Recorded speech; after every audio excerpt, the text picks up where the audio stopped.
morning, ladies and gentlemen. There's at least a plural, right? There are more than 2 people here, which is good. Yeah, really happy to be here to talk about trustworthiness. We have heard, I think yesterday, a lot of discussions about that term, the concepts and why there is a need for this. And we are focusing actually on how to implement it, right? To really nail it down to specific, tangible requirements so that we can assure the trustworthiness. We are teaming up here, TÜV Süd and IEEE Standards Association, to exactly do that, to help organizations implement trustworthy AI. And that's why I'm happy to also then give this presentation together with more speakers, and this is Ravi from IEEE. And I'm also very happy to have our partner from MindScience here, Michelle, who gives also a short presentation on a practical implementation of such of this approach. And with this, I would like to jump into the outline first, when it works. Just briefly, this collaboration between IEEE and TÜV Süd, I think that's quite a unique setup here, which I want to share a bit more. Then briefly on this topic of trustworthiness, I think we have heard a lot about it already, but here it's more the focus on how to cut it into pieces in order to manage properly. Then we make a deep dive into the ethical pillar. This is then presented by Ravi from IEEE. Then I will ask Martin on stage from TÜV Süd to give an overview of the full framework covering safety, security, legal, ethics, performance, and sustainability. I'll come to that in a moment, a bit more into detail. And last but not least, we show, Michelle will present from MindScience how such a, we call it readiness analysis, kind of an assessment looks and what's the outcome. So just briefly on this collaboration, which we are quite happy because the fit is really there. I don't have to introduce IEEE, I think. If you're not living in Germany or behind the moon, you know what that association is doing. They're developing standards. They're very active in the AI space and particularly have developed this ethical AI framework, which is based on a standard. And that's also the main message here. We are not talking about a new framework, let's say, or a new in-house kind of standard. It's an approach where we use all types of standards, put them together in such a way that you can actually implement trustworthy AI. That means you really rely then, or you use best practices and not just an in-house standard, which may be temporarily relevant, but maybe tomorrow not anymore. TÜV Süd is not so prominent in the US, probably. In Germany, everybody knows this company. We are a testing, inspection, certification company protecting the environment, society, and assets from technology-related risks. It used to be the steam engines, right, the pressure vessels, and now it's AI, basically. We also have to make sure that we manage the AI here and the risks particularly. So now let's have a quick look into the trustworthiness itself.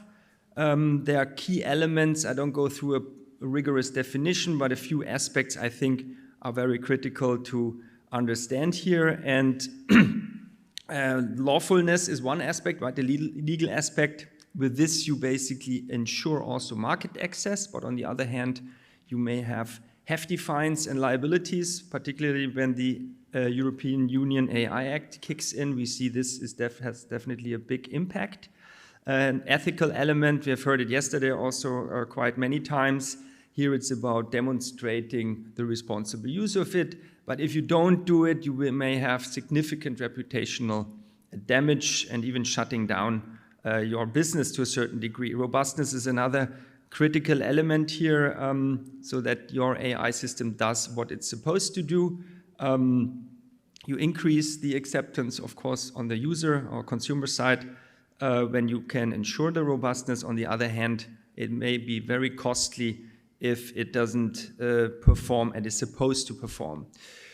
This one here is a bit of motivation and particularly a big gap between the ambition of organizations. They see AI as the key technology to survive even, right, to stay competitive. On the other hand, most of the projects, or many projects, are failing, so there's a huge gap between the ambition basically and reality.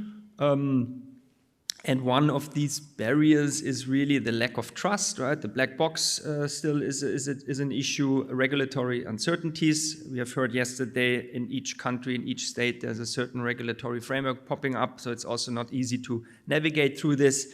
And in order to really manage the trustworthiness, you have to look into the quality requirements, and maybe quite complex. Here you see a number of standards being published over the next years and the last years, and also the regulation. We focus a lot on the European AI Act because we see this will have a significant impact on the global scale. This is my last slide here for this section. Here I would like to really connect the trustworthiness, the term trustworthiness, with quality, because that's what it is ultimately. If you manage your quality, you can ensure the trustworthiness of AI. And here we cut what I mentioned already, this rather complex term, into 6 buckets, right? Safety, does it harm people? Security, do you introduce certain additional risks? Legal, well, that's of course the compliance with requirements. Ethics, what I mentioned already, let's say the responsible use of it. Performance, and is it fit for use, for instance, and sustainability. This is a rather new thing, but let's not forget we use a lot of power for training models, and we have to be mindful in doing that. So let's deep dive now into the ethical part, and that's why I would like to ask Ravi to come on stage and give us a bit more insights into the IEEE. I was also looking where the stairs are. They're over there. So Ravi, please. Thank you. All right. Thank you, Andreas. That was a great introduction. So I'll move on to the next few slides. Let's see. It's got to go this way. Okay. So Andreas talked a little bit about all the criteria and the framework. So what use is all of this until we put it into practice? So what has IEEE done? We actually embarked on a pilot several months ago. This was in the city of Vienna. It was a low-risk scenario where we were looking at the public utility that delivers power to the people in Vienna. They had an email classification system where they received complaints and how these were classified and how they were responded to. So they had digitalized and automated some of these things, and they really wanted to see how effective this was in terms of meeting the criteria for AI ethics. So we went in there, we scoped out the work, we did some profiling. This particular use case, we had to create a plan and do the assessment. And from the results of that assessment, we got a much clearer perspective, right, of how certification might work in this scenario. So, and then where do we go from here? So once we have done this, it kind of really opened up and gave a really good view on how we can do this practically for other applications as well. And even like systems like when you go into the web and you have a bot system where you are chatting with someone about some issues. So those are some of the scenarios that we are looking at in terms of assessment. So IEEE certified. So what is IEEE certified, right? Is it a set of criteria? Is it a certification logo? Is it some educational material? Actually, it's all of the above, right? So IEEE's goal here with the branding IEEE certified is really to create this ecosystem where organizations can then come in and affirm their commitment to AI ethics and meeting that through not just adopting the criteria, but also demonstrating conformance to it. We also have developed training programs where we are training individuals anywhere from an awareness level all the way up through becoming at a much more expert level where you can actually go out and do assessments internally as well as a commercial offering to other folks. So who are the stakeholders in this process? Obviously, end clients and stakeholders, people who are creating AI systems, who want to seek assessments and certifications. And how will they achieve that? They will have to go to either an assessor, or they will have to go to a certifier who would then certify that the system indeed met the set of criteria. And then we're also looking at training providers who can provide this training much more widely and globally as well. So IEEE's role in this whole ecosystem is really to operate the scheme, oversee that everyone's playing by the rules, and we also in the position to authorize and recognize training providers as well as other collaborators and assessors. So that's the role that IEEE is planning to play in this scenario. So in parting, before I leave, I wanted to say, every decade or so, we always run into this issue, right? We have, some regulation or some technological advancement that comes about. Most of you probably remember GDPR, and that kind of triggered, we got to invest all this money, and we got to look at testing and certification. If you look back even further, some of you may remember Y2K, that triggered this whole uproar, and everyone had to go out and do testing. And then we also, if you look back even further, ISO 9000, right? That triggered this whole risk reduction scenario where they wanted to ensure that we had a quality standard. So why do this now, right? If you really kind of look back at history, we know that standards, conformity assessment is critical. So I think it's critical that we start this sooner rather than later. With that, I'm going to hand this over to Martin, who's going to go into the AI quality framework. It's down, actually, to move. All right, thank you, Ravi. So my challenging task now is for you to bring this all together. I mean, Dr. Hauser already introduced key aspects of trustworthy AI, mentioned lawfulness and robustness. Then we looked at some of the quality pillars, ethics are being a big part of it. How do we now make this practical for you and your organizations? How do we tie it all together? And this is what we have done with what we call the AI quality framework. So in all these talks, also yesterday and today, we hear about certain aspects of trustworthy AI: robustness, controllability, explainability, and so forth. So how do you actually put this all into one coherent process that you can work on in your organization? First of all, it's all based on consensus. I mean, at the bottom layer, what I have put here is things like standards. In current standardization organizations, we have heard about IEEE, also in ISO. There is now standards that lay out how do you deal with bias? How do you deal with robustness? It's all well-defined terms now. Then you look into the various industry verticals. What do you have to do in automotive? What do you have to do in medical applications? And then, of course, we look at the technology itself, artificial intelligence. How do you apply that technology? So based on this foundation, we extracted the quality pillars: safety, security, legal, ethics, performance, and sustainability. In each of these pillars, we have quality characteristics that you can then map onto your application of AI. On top of that, we need to have processes to manage that quality. So skills management comes in, governance, right? Who is working on that AI project?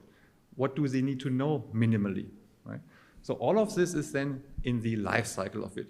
What controls do you have to do in each stage of it? What do you do in conceptualization? How do you write down the requirements? How do you document an AI system?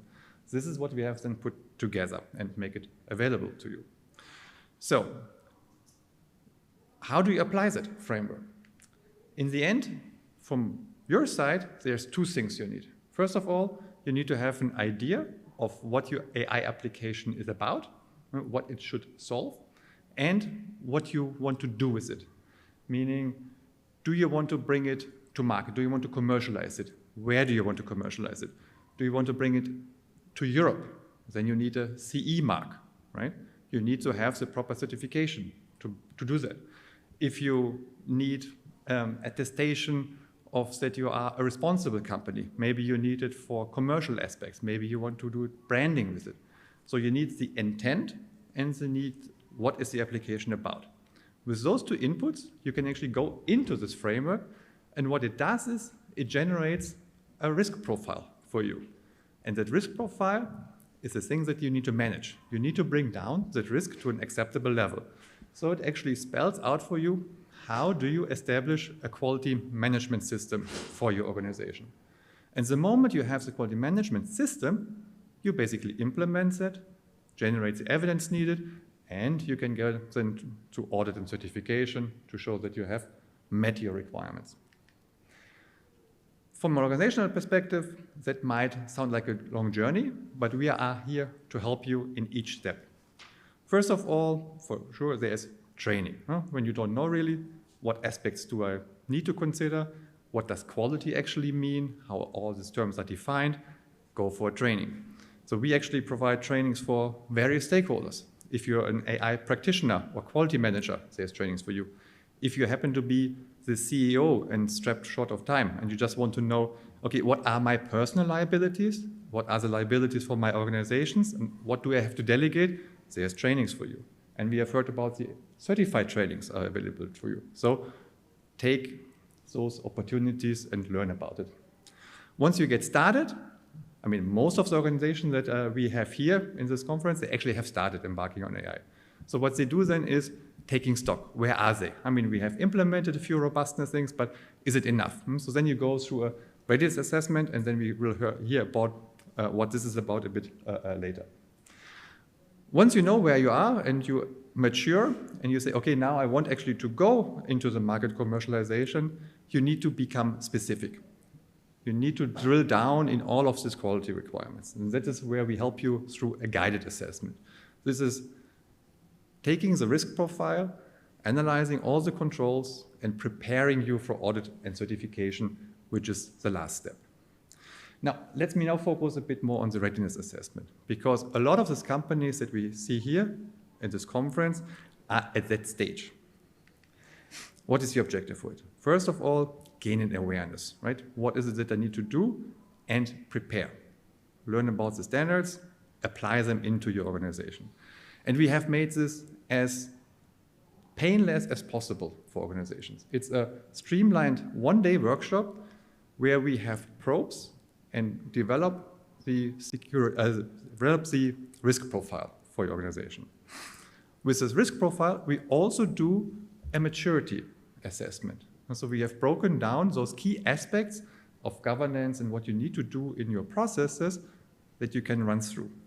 What you get out of this is a report, an assessment report that lists out where are you already good at and where are the gaps that you have to focus on. So it also helps you to prioritize your next steps. And all of this sounds very nice in theory, but it actually works also in practice. And I'm very happy to have here with us Michel today from MindScience, CEO of a healthcare company that actually went through this process already. So he can share more about what this meant for his company and what he got out of it. So I'm short, so I'm going to use the stairs.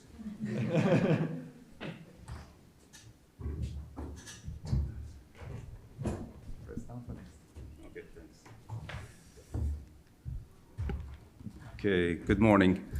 So I was telling Martin before this, we came in the room. Actually, December 5th was the 3-year anniversary of our kickoff on working on this. So it's been a long journey, but a really productive one, especially for us, because when we go to healthcare institution, you know, my co-founder and I, Dr. Justin Dowell, that's right there behind you, we're at NYU Langone on Tuesday, and we made a presentation and we talked about the way we treat data, our life cycle management, et cetera. So what we do, we're a platform company working on brain health. 2 main products, the Neuro Browser, which is a product that we will file for CE mark in January. And the other one is GenMind, which is a mental health product. It's remote monitoring, and we monitor serious mental illnesses like schizophrenia, bipolar, major depressive disorders. So the neuro browser is the one that went through the steps of, this readiness assessment, and where the positioning of that product is both in healthcare facility, but also in terms of remote monitoring, so what's called ambulatory monitoring, which is something that's, especially in Singapore, they're doing more and more. They're trying to push people out of the chronic care setting or acute care setting into more of a at-home setting to save cost, but also to try to improve compliance and adherence to treatment. So one of the things when we started Mind Science, which was a long time ago, about 7 years ago, and we spun out about 3 years ago. From day one, it was about how do we treat the data, because we're working with people that are at risk, both not only on the neurological side, but also on the mental health side. So how do we treat that data? So the whole life cycle management. Then it was about the algorithms. How do we ensure that our algorithms have a minimal of bias? And so we have plenty of papers that are out there that demonstrate that we can port our algorithms from institutions to institutions, because we have data from Europe, we have data from Asia, we have data from the US. And, but then we had to put all this together into something that made sense. And I have to say, thank God TÜV Süd came along and helped us put all this together into the various pillars of, that both Andreas, Martin, and Ravi outlined. And that ended up being a report. And this is the results of the report. So those are the residual risk profile along those 6 pillars, right? So we're not bad. We're not great, but we're not bad. For a startup, we're very good, actually, I have to say. But we have a few things that we need to work on. And those things are, they're quite important, okay? But one thing that we're very proud of, and thanks to TÜV Süd, that made us get to that point, is one, we have a strong commitment to quality, and that's something that we demonstrate every day, because we painstakingly, the way we handle the data, the way we work with the healthcare institution in getting that data, processing it, and then getting rid of that data is part of an entire process that we've come to manage. And we have a certain maturity for a young company. So this is, and it's not us saying that, it's TÜV Süd, so it's always nice to hear. So the value add, I mentioned what the value add was, and especially it was about looking at what are our risks and the residual risk, because we can do a lot of things, but then there are still risks that are inherent in what we do. They're always going to be there, right? Because again, we're handling at-risk data, we have algorithms. So this is all cloud-based, okay? And we have a CISO also that's been working with us. So we have a person that's dedicated to security and lifecycle management of the data. So what are the next steps and what we need to do? So there are still, as you saw before, there's a few areas that we need to improve on, okay? And those areas are basically the next steps, right? Put more stringent quality control, especially as we scale up and we work with more and more institutions, because it depends on the jurisdictions as well, right? We have to contend with GDPR, PDPA, which is kind of the equivalent in Singapore, HIPAA, etc. So we need to make sure we have those in place, and then establish a really good quality management system where we can see what's happening with the data, where the data goes, how do we handle that data. Some of it, if the institutions are okay with it, we keep for further training of the algorithms to improve their performance, okay? But we need to really demonstrate this from a quality management system, and it's very important for the CE mark as well as being able to get the FDA approval. So with this, I will conclude, right? Yeah. Thanks, Michel. Thanks a lot. All right, 1 minute left. So just let me finish this session here with a few takeaways. I mean, as everybody or many talk about trustworthiness, I think this is becoming more relevant, and it's critical for companies to implement actually measures to really ensure the trustworthiness of AI, it's really about shifting from principles, concepts to actual practice. And with IEEE and TÜV Süd collaboration, I think we're on the right track. And I mean, Michelle has shown the value we can bring here. And we are very much looking forward to continuing this path. I think most important here is really it's not another approach, it's not another framework, it's another way of doing things. It's really based on standards and best practices. And when you use this approach, you will be always on the right track, right? I think this is also important to mention. And with this, thanks a lot for listening. And I think Q&A is probably more or less not happening. If there are questions. Also the actual assessment was just 1 day, right? And that's the outcome. The 3 years was basically, we have been working together for some time in developing that framework, right? But the actual assessment is an 8-hour exercise. So it's really easy, fast, and you get first understanding what are your risks and what requirements you have to look at. Well, it's not a 3 years exercise. Yeah, basically the 3 years were, okay, what do we need to do to get to that point of, developing something that's as painless as possible, right, for young companies. You helped to design this framework, okay? Yes. I mentioned it because I'm from Germany as well, so right. I know what this means to in 3 years. I wasn't surprised. Yeah. No, it's 8 hours. Yeah. Okay. Thank you. Thank you very much. Thank you. Thanks for listening in.